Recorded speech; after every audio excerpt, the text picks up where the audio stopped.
pinakingan ko siya, packing tape, may silupin sa loob. So, dagdagan pa natin ng ano. Ito. Sinampulan niya yung inihian na niya. Oh. Ayan, pakapal-kapalan ko siya konti. Ay, sorry.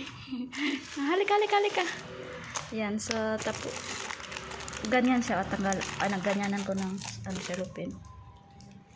Para siya matibay. Romy! Ay! Romy! Naano ko kasi yung niya, buntot niya. Nagalit siya. Hindi na siya sa akin. Naipit ko yung buntot. Romy!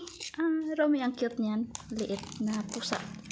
So, wala dito yung amo niya. Yung may-ari. So, ako muna magbabantay. Romy! So, ayan guys. Ilagay ko na doon. Tapos ko na siya ginawa. Dito ko ilagay sa likod ng rep. So, 2 beses ko na ito nilinisan. Napupo siya dito.